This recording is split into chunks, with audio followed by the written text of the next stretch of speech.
प्रधानमंत्री Starmer, friends, नमस्कार। Prime Minister Starmer, friends, namaskar, good morning. सबसे पहले मैं प्रधानमंत्री स्टारमर के गर्मजोशी भरे स्वागत सत्कार के लिए हार्दिक आभार व्यक्त करता हूं। आज हमारे संबंधों में एक ऐतिहासिक दिवस है। मुझे प्रसन्नता है कि कई वर्षों की मेहनत के बाद आज दोनों देशों के बीच comprehensive economic and trade agreement संपन्न हुआ है। First of all, let me extend my heartfelt gratitude to Prime Minister Starmer for the warm welcome and gracious hospitality. Today marks a historic day in our bilateral relations. I am pleased to note that after many years of hard work, the comprehensive economic and trade agreement between our two countries has been concluded today. यह समझौता मात्र आर्थिक साझेदारी नहीं, बल्कि साझा समृद्धि की योजना है। एक और भारतीय textile, footwear, gems and jewellery, seafood और इंजीनियरिंग गुड्स को यूके में बेहतर मार्केट एक्सेस मिलेगा। भारत के एग्रीकल्चर प्रोड्यूस और प्रोसेस्ड फूड इंडस्ट्री के लिए यूके की मार्केट में नए अवसर बनेंगे। भारत के युवाओं, किसानों, मछुआरों और एमएसएमई सेक्टर के लिए यह समझौता विशेष रूप से लाभकारी सिद्ध होगा।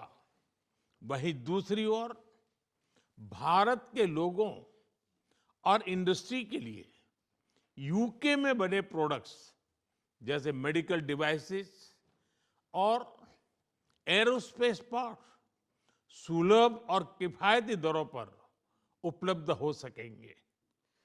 This agreement does not merely pave way for economic partnership, but is also a blueprint for our shared prosperity. On the one hand, Indian textiles, footwear, gems and jewelry, seafood, engineering goods will get better market access in the UK. Indian agricultural products, processed food industry will find new opportunities in UK's market. This agreement will prove especially beneficial for India's youth, farmers, fishermen and MSME sector. On the other hand, people and industries in India will be able to access products made in the UK, such as medical devices and aerospace parts at affordable and attractive prices. इस समझौते के साथ ही double contribution convention पर भी सहमति बनी है। इससे दोनों के सर्विस सेक्टर, विशेषकर टेक्नोलॉजी और फाइनेंस के उसको एक नई ऊर्जा मिलेगी। ईज ऑफ डूइंग बिजनेस को गति मिलेगी, कॉस्ट ऑफ डूइंग बिजनेस घटेगा और कॉन्फिडेंस ऑफ डूइंग बिजनेस बढ़ेगा। साथ ही यूके की अर्थव्यवस्था को भारतीय स्किल टैलेंट मिलेगा। इन समझौतों से दोनों देशों में निवेश बढ़ेगा और रोजगार के नए अवसर बनेंगे। इतना ही नहीं, दो लोकतांत्रिक देशों और विश्व की दो बड़ी इकोनॉमीज के बीच हुए यह समझौते वैश्विक स्थिरता और समृद्धि को भी बल देंगे। Along with this agreement, we also have reached a consensus on the Double Contribution Convention. This will inject new energy into the service sectors of both countries, especially in technology and finance. It will promote ease of doing business, reduce cost of doing business, and increase the confidence of doing business. Additionally, UK's economy would benefit from India's skilled talent.